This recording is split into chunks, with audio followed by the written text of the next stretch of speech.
Hey there, Suzi here. Before we get into today's episode, I want to share this special message with you. Now, my co-host Michelle and I love masterminds. Not only do we belong to masterminds, but we also host a mastermind. We started it almost 8 years ago, and it is the premier mastermind for women business owners who want to grow their business with a specific focus on marketing. Now, this group is usually completely booked out, and very occasionally we open the doors and invite a handful of women in. So if you're growing your business, but you're struggling with feeling overwhelmed, or like you constantly have a split focus when it comes to your marketing, this could be exactly what you're looking for. We have an amazing time together, and the women in the group are extraordinary. They're great cheerleaders, supporters, advisors, and colleagues for you. And they're also seeing extraordinary results. We see people cracking the $1 million, $2 million, $3 million mark, launching new e-commerce sites that go from $0 to $10,000 a month in sales. They're doubling their conversion rates, they're growing memberships, they're selling courses, they're growing their personal brands, and they're getting all kinds of media exposure and speaking opportunities and so much more. You can learn more about the mastermind and join the wait list over at herbusinessmastermind.com. We're going to open the doors soon, so you definitely want to be on the list to get an invitation. So head on over to herbusinessmastermind.com.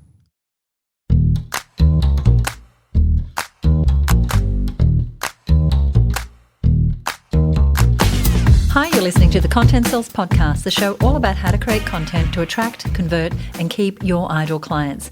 Welcome to episode 196. I'm Suzi Dafnis, and I'm here with my co-host, Michelle Falzon. Hey, Michelle, how are you? Hey, Suzi. I am great, which might seem a weird thing to say because I've just come off the back of a pretty heavy-duty flu that's had me in bed for over a week. So while I'm not 100%, I'm in that, that state you get in of like euphoria that, I can stand upright and I'm starting to feel better again and my brain works. So that's where I'm at. How are you doing? I am really well. Thankfully, I'm very well health-wise. We've just wrapping up a very busy launch as we're recording today, and it's one actually of several campaigns that have been running over the recent months simultaneously, and I'm really ready for a break. So I'm so glad to be heading overseas in just a few days to attend the mastermind that I belong to, which is happening this time in Orlando in Florida, and then I'm off to Canada for some R&R. So I cannot wait.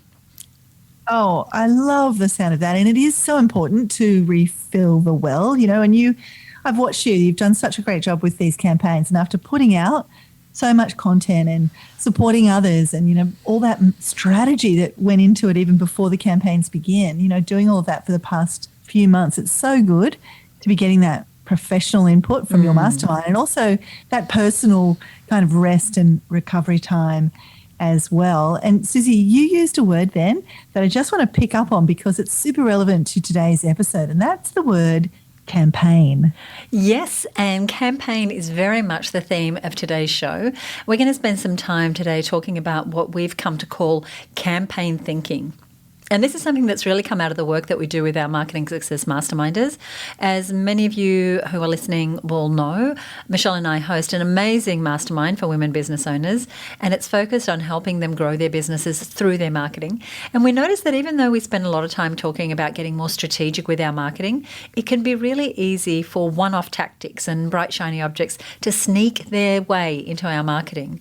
So we often found ourselves suggesting to our masterminders whom they might be posting in our Facebook group or asking on a hot seat or during one of our one-to-one strategy sessions that Michelle and I do with the masterminders that we were suggesting that they get more strategic and that they take on more of a campaign thinking mindset versus having an ad hoc marketing approach with a lead magnet or a webinar or an online challenge or some sort of one-off ad hoc activity.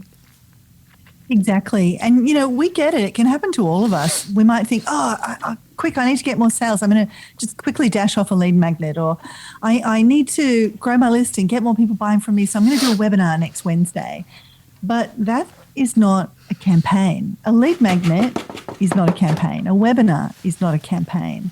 A campaign is a specific marketing initiative that is directly related to one of your key strategic objectives, where you're thinking about the whole process from beginning to end versus these ad hoc tactics. So in that lead magnet example, instead of saying, I need more leads, I better make a lead magnet, which is that ad hoc kind of thinking, Campaign thinking is more about saying, okay, I have a strategic objective to increase the number of people in my membership this year by 100 people.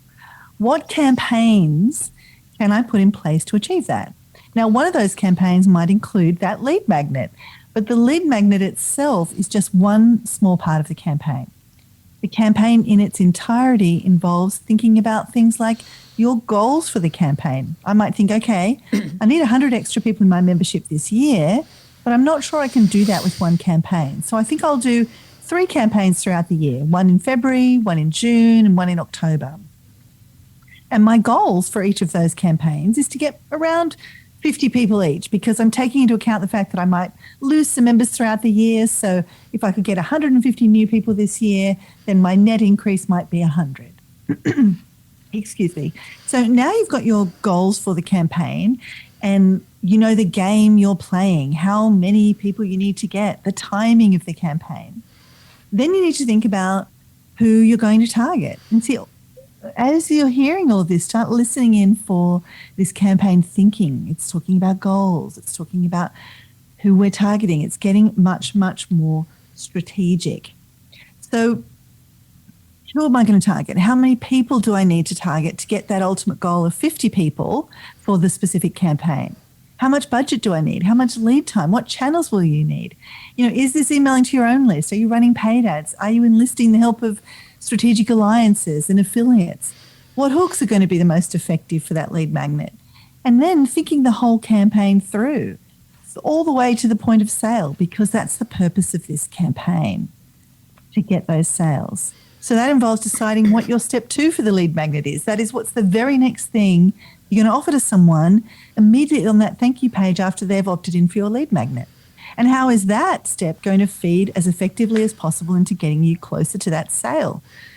Because remember, we want to meet those goals. Maybe you're going to run a webinar, a one-to-one call, a live event, a free session, a discount coupon. Making those decisions, thinking that through. And let's say you are going to do a webinar, then what are you going to say on the webinar? What are you going to offer on the webinar that helps people to take that next step? And then what is the next step? What is my call to action on the webinar? What link am I going to ask people to click on? Are they going to go to an order form where they put their credit card in? Or am I sending them to a sales page? Or maybe I'm making them fill out an application. What happens if they go to the sales page? What happens if they go to the sales page and then they don't buy? Do I want to try and retarget those people with some ads? So do I put an email sequence in place? What fast action bonuses will I offer to help people to get to buy? There are just so many things to think about when you start to realize it's not a lead magnet, it's a campaign. And I think kind of just rattling through some of those kind of things, you're starting to get the gist. Yes, you've just rattled off my brain for the last few months as we've been running numerous campaigns concurrently, thinking about each and one of those things, rather than thinking, we're going to do a week-long challenge, or, we're going to open up our membership, we're going to talk about our retreat in Hawaii, whatever that is. So as you can hear, there's a lot to think about. And that's the whole point, and why we wanted to talk about this in today's episode.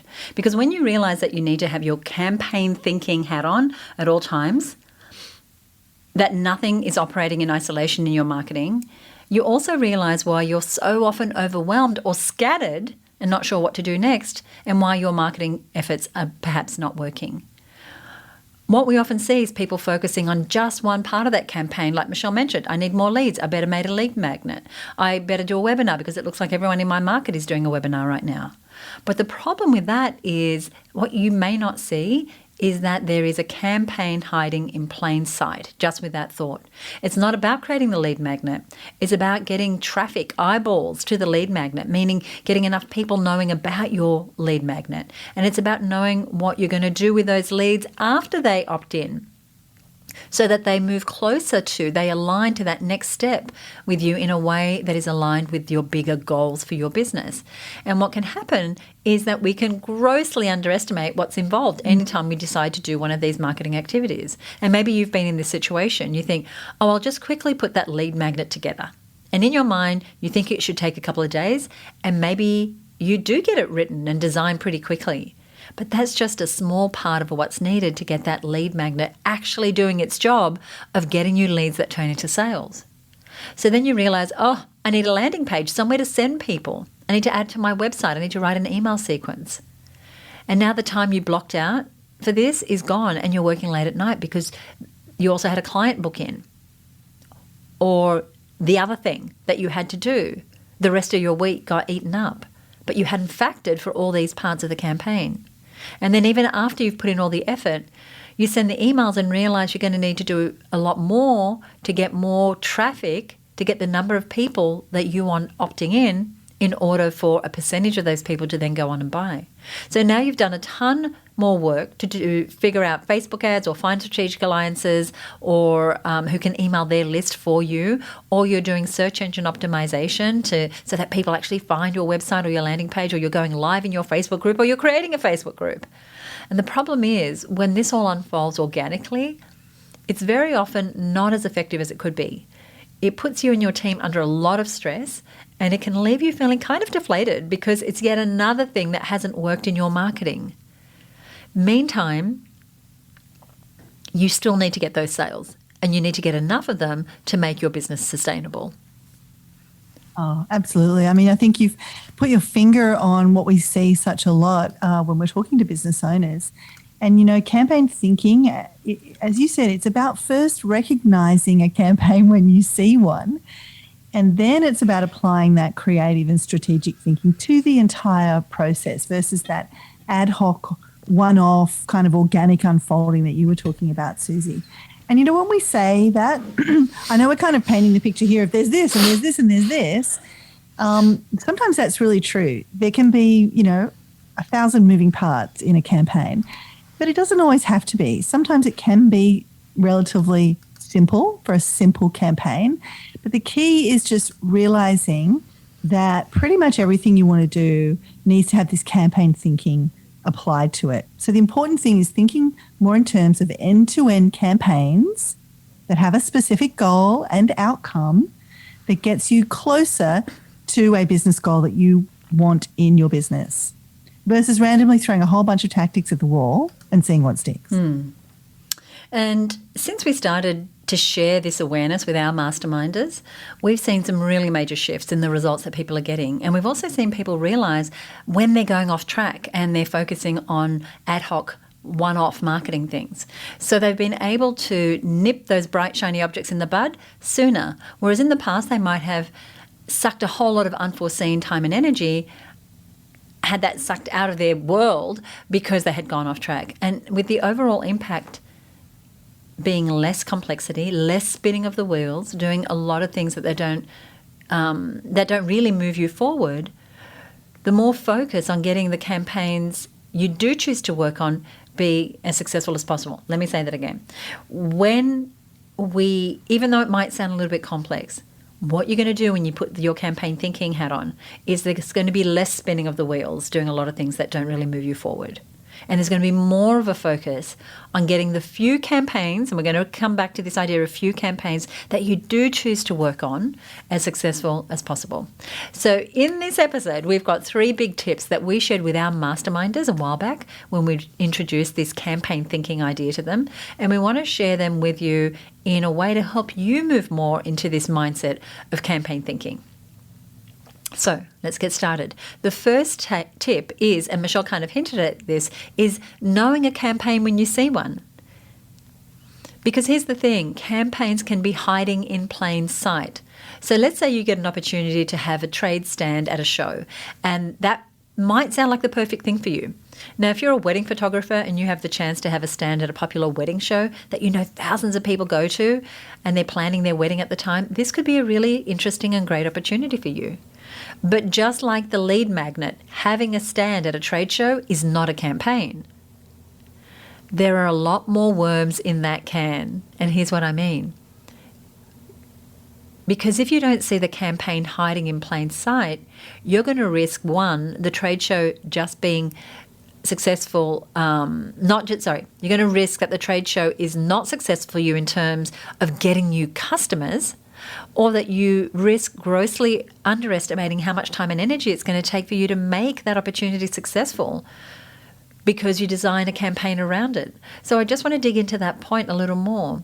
The campaign hiding in plain sight around that wedding photographer stand, is that it's not just having a stand at a show.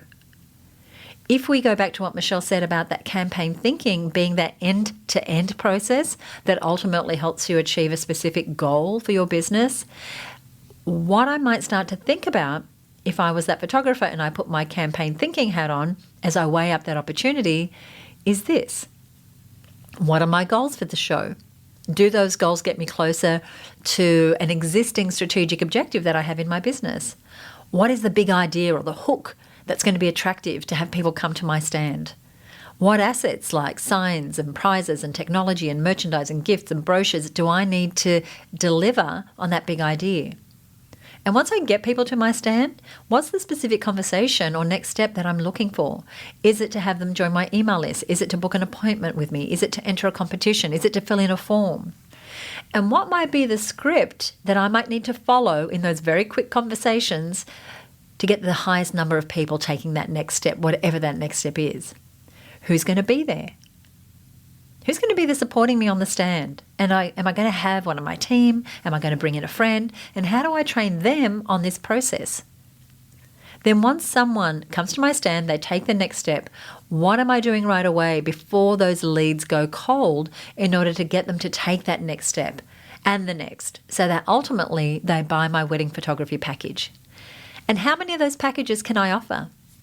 And could I offer some special bonuses just for the people at that wedding show to get them more likely to buy and buy sooner?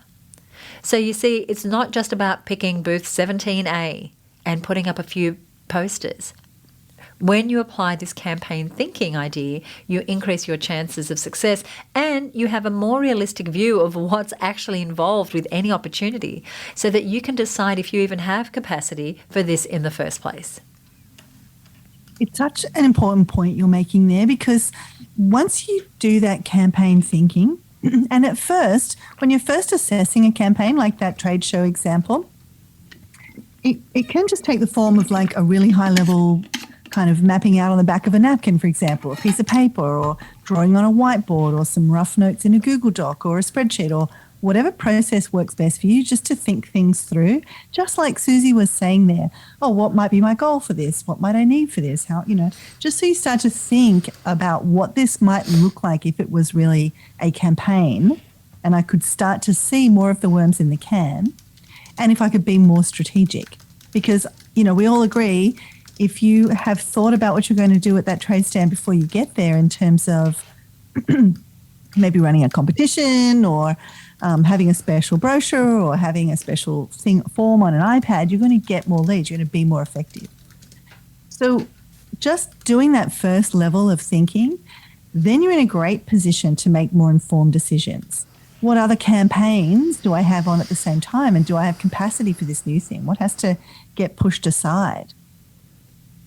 And, when you're mindful of how long a campaign is actually going to be in reality, not in fantasy, because just like Suzi said, you get a more realistic sense of what's involved. When you realize, hey, if I'm going to make this one-off thing work, I actually need to build a campaign around it, then you have a much better idea of just how much time in your calendar it's going to take. And you can get better and better at managing your resources. And this is important. This means you're more likely to know what you can say yes to and what you need to say no to. And you're more likely to have the time and energy and money and focus to make each campaign more of a winner. Versus what happens, and we see this all the time, it's why we're so passionate about talking about this on today's show, is that people put in a ton of work.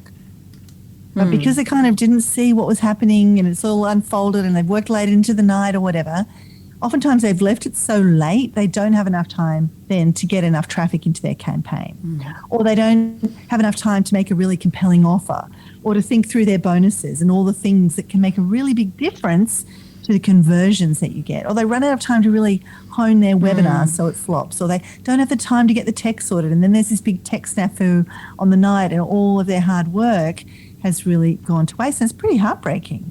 It is, and we have seen it happen time and time again. And getting stuff done, getting the webinar done, getting their lead magnet done, again, it's like it's got to be in the context of this greater thinking.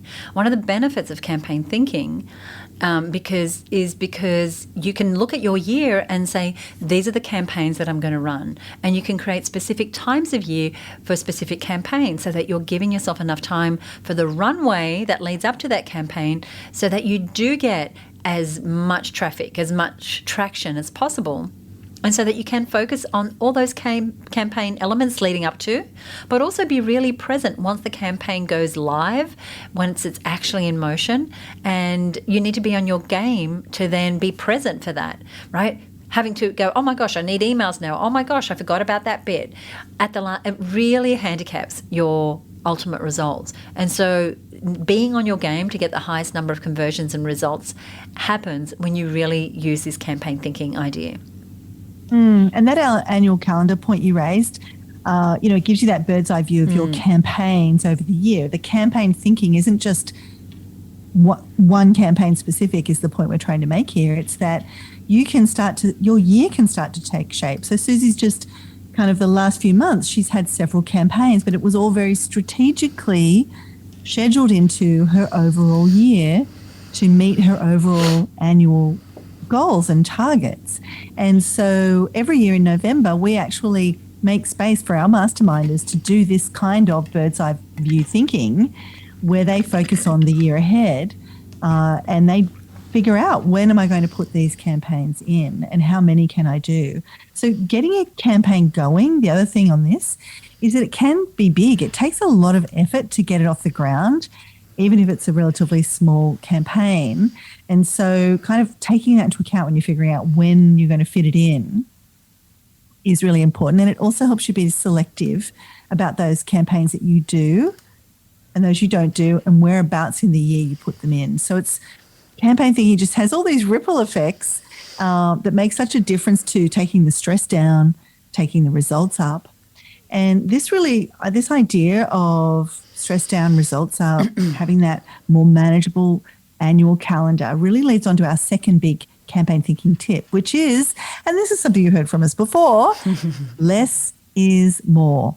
Because once you really start to get the hang of campaign thinking, you realize, hey, I don't actually need to be running around like a crazy person. I can get more strategic and do a few campaigns a year that I hit out of the park.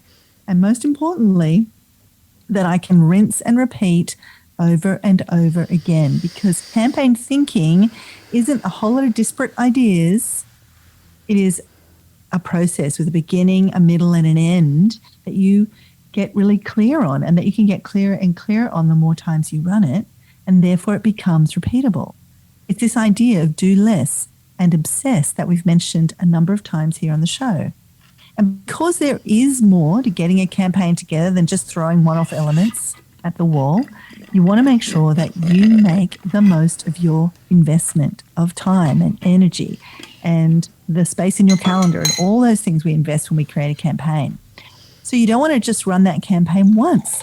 You want to rinse and repeat it and run it multiple times. And that's exactly what our masterminders are doing, and where they are getting some incredible results. I mean, just this past week, we had a masterminder absolutely smash her target, and this is a campaign that she has rinsed and repeated many times. Another person I'm thinking of is Angela Council in our mastermind group. She's increased her revenue by 400%. She's gone from, she had a target of impacting 1,000 women with her menopause workshop in 1 year. And guess what? She managed to do that with one workshop, and she went on to impact more than 5,000 women in 1 year. That's 400% over her goal. And she's 10x the number of women in her high ticket program. And it's all coming back to this idea of doing less and obsessing, knowing this idea of rinsing and repeating, and that less is more. So she's got one campaign. She shifted to this campaign thinking idea. She really embraced it. And she's giving that one campaign more lead time. She's rinsing and repeating the same campaign, and she's tweaking it and changing it as she goes, because that's what the luxury you have, the advantage of doing a campaign, learning, tweaking, running it again.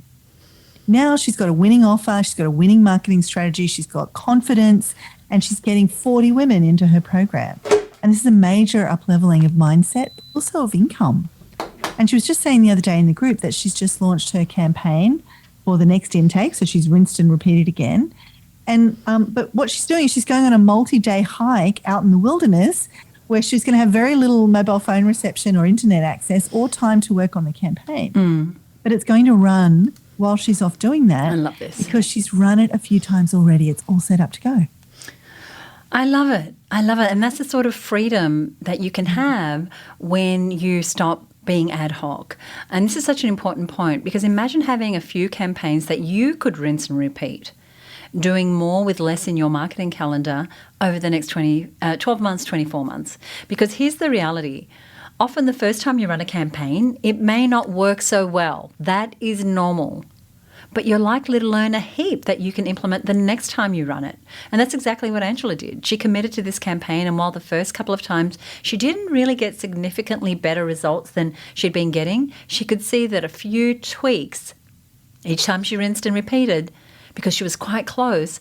And so after a couple of times, she struck on the winning combination of all the different elements of her marketing and the approach that she was going to take to go from having 3 and 4 women in her course to 30 and 40 women, to go from one price point to another, from going from a course that took so much time and energy for her to being more leveraged, to being able to be out and about doing what she loves while the campaign was in motion. And it's just really the crux of it, isn't it, Suzi? I think sometimes we want something really sexy, some sexy solution. But it is really about shifting to the campaign thinking model and rinsing and repeating and just doing that work. And over time, what you end up with is something really solid, really sustainable, really profitable. And the opposite of that, the opposite of rinsing and repeating is just always doing something new. Like every time, reinventing the wheel. And yet when we try to do the new thing all the time, we're really, I think, getting the rough end of the deal. Like think about roller skating. That's a hard thing to learn. The first time you put on, it is. I remember I had a beautiful pair of white roller skates that I used to wear at the roller skating rink when I was a teenager. And, the first time you put on the skates, it's highly likely that you're going to fall over a lot more than you stand up, or at least that's how it was for me. But the more you put the skates on, the more practice you get, the more times you go back to the skating rink, the more experience you have, the more you figure out, hey, if I just sort of turn my wheels like that, or if I hold my head a bit higher, if I look where I'm going, or if I understand my balance, the better you get. Versus putting skates on today, getting out there, falling over and going, hey, skating is not fun. Let me go try snowboarding, and then having to go through that cost of buying all the gear and the anguish of that first time of doing snowboarding, which is impossible. I can't even make that thing work at all. Only to say, well, that's no good. Snowboarding sucks. Let me try hang gliding, and so on. You just always, you're paying that cost of new, which has a very, very high price to it every single time. And it's just like that when we're jumping around with our marketing versus sticking with this campaign thinking, realizing you've got a campaign to start with, creating the space for it, and then being a student of that campaign, rinsing and repeating. So instead of expensive and exhausting, you're getting something that is sustainable, repeatable, profitable. I want to pick up on that point about rinsing and repeating and this less is more idea, because there's someone coming to mind, Michelle, and that's Chantel Gilbert of Blue Gum Electrical, who's one of our masterminders. Now, she sells physical products like air conditioning, heating, solar panels, and she also has electrical and professional services that go with those products. Now, she embraced this idea of campaign thinking, and what that looked like for her was that she created an end-to-end campaign that's enabled her to sell literally hundreds of thousands of dollars in solar installations in an industry where those kinds of numbers and those kinds of sales are not normal. She's doing that because she's got a very different approach. It's what I love about Chantel. She's in a kind of, she's in the trade sort of industry, but she's marketing like a campaign thinking marketer. And so here's what she does. Starting with a free guide on how to save money on your power bill, people can opt into that to get the guide. That leads to a webinar on how to have a $0 electricity bill. And on that webinar, Chantel invites them to a consultation. On the consultation, people request a proposal, and then Chantel and her team follow up with a proposal and convert those people into paying customers. She has thought the process through from end to end. Now, she didn't just see it as a lead magnet to get her leads. She saw it as a campaign. She has an email sequence. She's thought about, well, what happens if someone registers for the webinar but doesn't show up? She's thought about the proposal and how it looks and what needs to be said on the call that they make when they follow up. And because she's rinsed and repeated this campaign several times now, she's really dialed this campaign in. Each time she runs it, she's tweaking and improving and getting stronger and stronger results. And she knows how much time it needs and when the best times of year she's going to put this campaign in her annual marketing calendar. So she's getting a lot more certainty and sustainability in her business, which in terms of growth has gone through the roof, growing almost 100% year on year on year. So that is our second tip, which is less is more. Fewer campaigns, rinsing and repeating. Recognize a campaign that is right there in front of you and moving away from ad hoc marketing. So our second tip was less is more. And even though a campaign can have multiple moving parts, the idea here is that you give each campaign the focus it needs to succeed and you do less frenetic ad hoc marketing. Because here's what we know for sure and what our experienced marketers will tell you, and that is your campaigns need more lead time than you think. I'm going to say that again. Your campaigns need more lead time than you think. And I'm saying it to myself as well. I know that there are times that I operate under the delusion that I can get this done or this done fast. But then when I put my campaign thinking hat on, and realize, there are more worms in this can. There are more tasks in this project. There are more moving parts than I can see right now. And I either make more time for it or I decide I'm not going to do it with everything else I have going on. But once you can rinse and repeat your campaign, that lead time that you're going to need, that amount of brain energy that it's going to take, those staff resources or outsourcing that it's going to take, that all comes down. Because now you've got a landing page that you can tweak. You've got emails that you can tweak. You've got a template of all the tasks in that campaign somewhere in project management software or in a spreadsheet, so you don't have to start from scratch. And you can go away hiking like Angela is, or you can have a really successful campaign while you work a day job. Like another one of our masterminders, Kat Matson of Impactful Presenters. She's doing that right now because she's invested that idea of doing less and obsessing and rinsing and repeating her campaigns. We said we had a third tip, and now we want to talk about that. And that third tip is to be strategy driven. So get ready. Because we've been weaving this idea throughout the whole show today, that idea of moving away from ad hoc. And it's ad hoc marketing and moving away from ad hoc business growth. This needs its own point. So we're going to dive deep into this. One of the things that I am big on, and I know Michelle is big on, and that we've made the bedrock of our Marketing Success Mastermind, is this idea of having a very clear set of strategic objectives for the year for your business. So we start the year thinking about our vision, whatever that is, and then we look at what we call our big kahuna for the year. Now, what our big kahuna goal is the one big thing that if you could achieve it in the next 12 months would make a significant difference to your business being more like the business you truly want. It would revolutionize your business and bring it closer to that ideal business that you see in your mind. Now, that could be a financial big kahuna goal. It could be introducing a new product or service. It could be getting more team to support or stepping out of the day-to-day of your business. It could be shifting the amount of revenue that comes from different products or services. It could be shifting from one-to-one to one-to-many. It could be shifting from online to offline or offline to online. Your big kahuna goal is totally up to you. But once you have that, once you say, this is the big thing that if it happened in the next 12 months would really revolutionize my business, then you want to think about 3 big strategic objectives that you're going to need to have in place to help you achieve your big kahuna. So if your big kahuna was to increase revenue from $100,000 to $250,000, or if you're a larger business from $800,000 to $1 million in the next 12 months, you might decide that one of your few strategic objectives is going to be price rises. Another strategic objective might be growing your email list significantly. So significantly for you might be from 100 to 5,000, or it could be from 5,000 to 15,000 people. Another strategic objective might be to create an end-to-end online automated marketing funnel, right? These are all big ideas, big strategic objectives. And so there's going to be different projects that you need to undertake to get to any of those strategic objectives. And there's going to be actions you need to take to achieve each one of the projects, which would then in turn get you those strategic objectives. So how do you do all that? And when do you do all that? That's where your campaign thinking needs to be finely tuned, because you want to be thinking about campaigns and not one-off activities.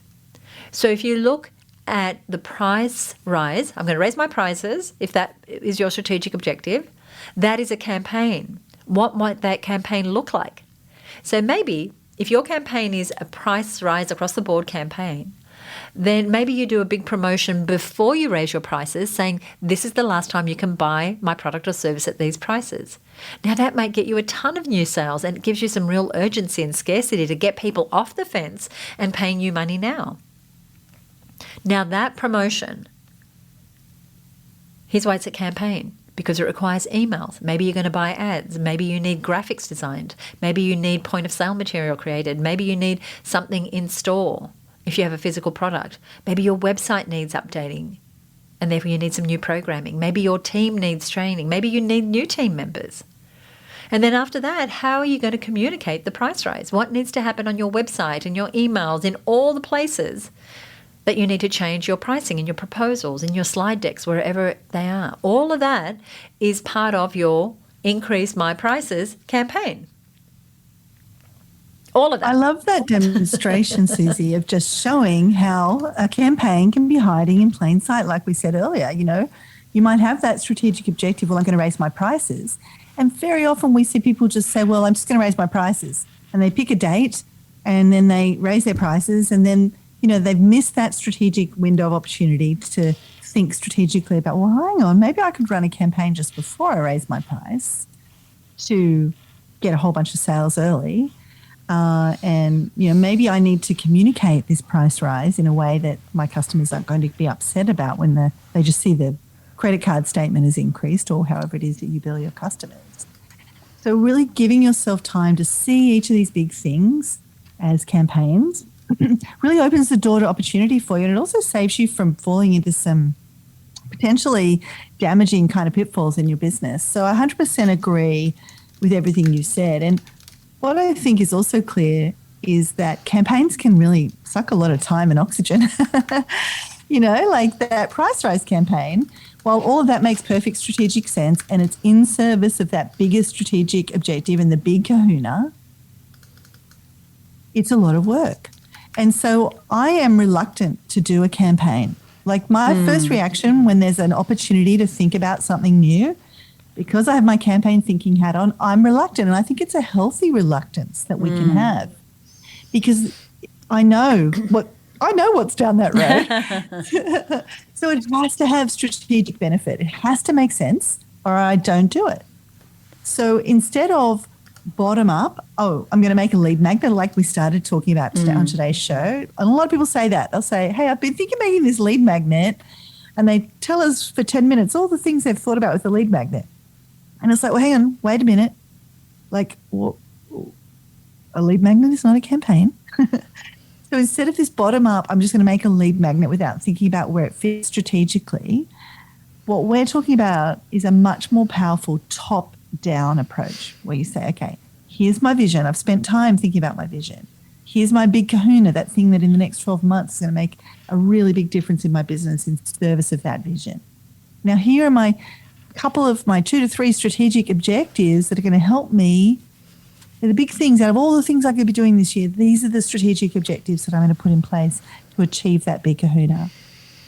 Now, what campaign can I put in place to achieve it? And that's when it might involve a lead magnet or it might not. So it's this top-down, drilling down to the tactics versus having the tactics be the thing that lead the way, because that's really the tail wagging the dog. And I know we just recently ran a 1-month mastermind experience for people that wanted to figure out what it's like to be in a mastermind as a bit of a taster. And we had someone in that group who ran a rug store, and she was like taking this bottom-up approach. And I said, well, what if you just looked at your whole year and came up with, at least 4 campaigns throughout the year based on just the seasons or based on something that's happening, like the new year, and then something around the middle of the year, and then something around Mother's Day or whatever it might be, and really had a specific theme that you could build a whole campaign around. So, you might have a New Year sale campaign, and then you might have a Mother's Day, get a second rug-free campaign or whatever it might be. And so she was able to take this much more top-down approach where she thought about her whole year and looked at specific campaigns rather than trying to wheedle around down in the weeds at the bottom. So that's one thing I would say about taking this top-down approach in service of the big goal you want. And this campaign thinking idea, it applies in all the things. So instead of writing a one-off email, think about, well, how does this email form part of a campaign? So we've actually given our masterminders a template, an email template, to think about their email campaign with this campaign thinking hat on. So it's not one email or even a couple of emails to do something. It's like, right, well, who is this for? What's the objective of this campaign? How many emails are in this campaign? What's kind of the story arc of this campaign? What's my call to action for this campaign? And now let me lay out my ideas. And it makes your emails more effective. I mean, look, campaign thinking is a game changer at every level of your business. It takes a little bit more work at the outset, but it's so worthwhile because your mind is free. You know what's going to happen. Your team knows what's going to happen.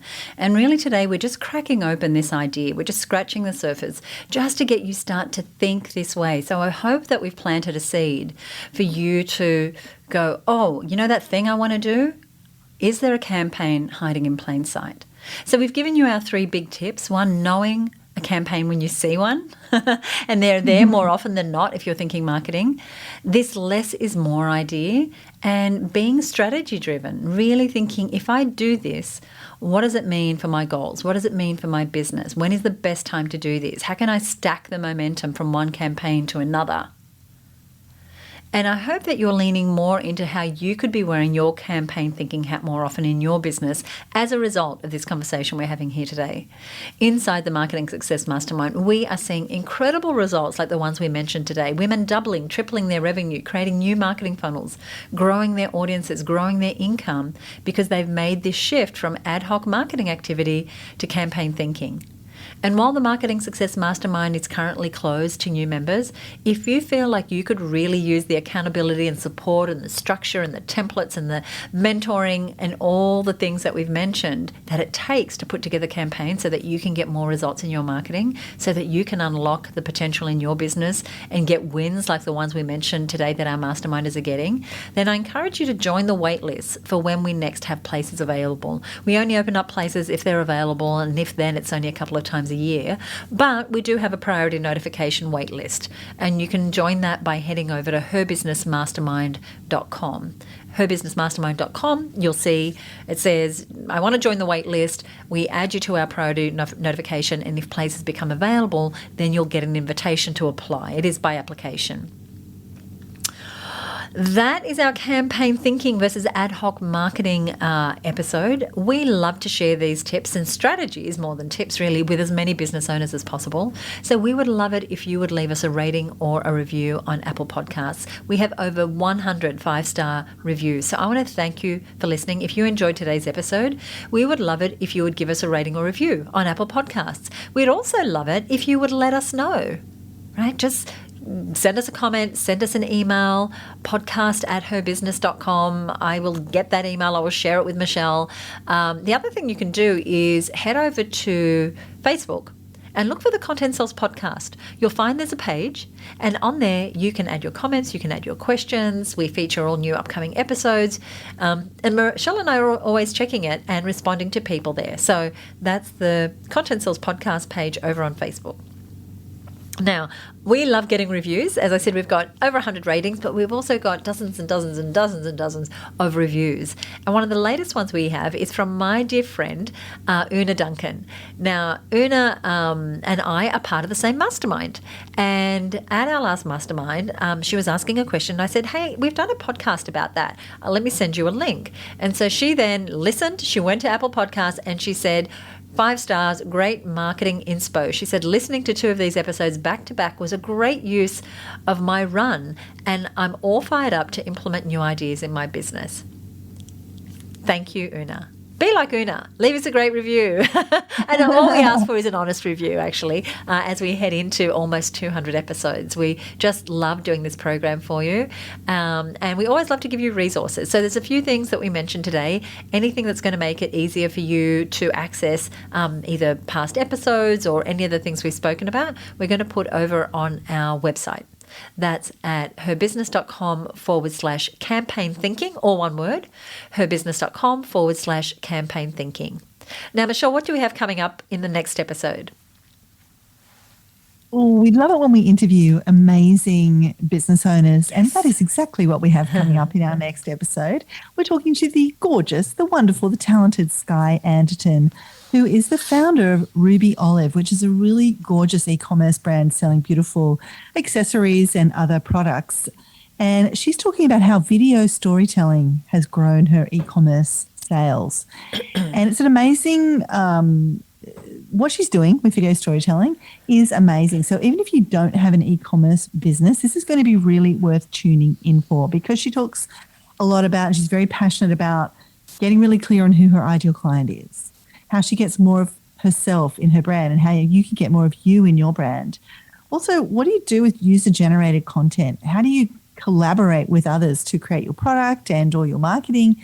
So much more. She's a really knowledgeable, successful business owner, and she's going to be very generous, I'm sure, in this episode. Yeah, so looking forward to that. I have so much admiration for her as a marketer, as a business owner, as an inspiring influencer. That is all coming up in the next episode. So be sure to subscribe to the show to get that episode. So wherever you're listening right now, click that subscribe button and we will be dropping into your feed in another 2 weeks' time. Michelle, anything you want to say before we go today? Grab that campaign thinking hat and pop it on your head, because it will make such a difference. It'll make every marketing outfit look great. I love that. Thank you so much for listening. We love doing this show for you. We'll see you next time right here on the Content Sales Podcast.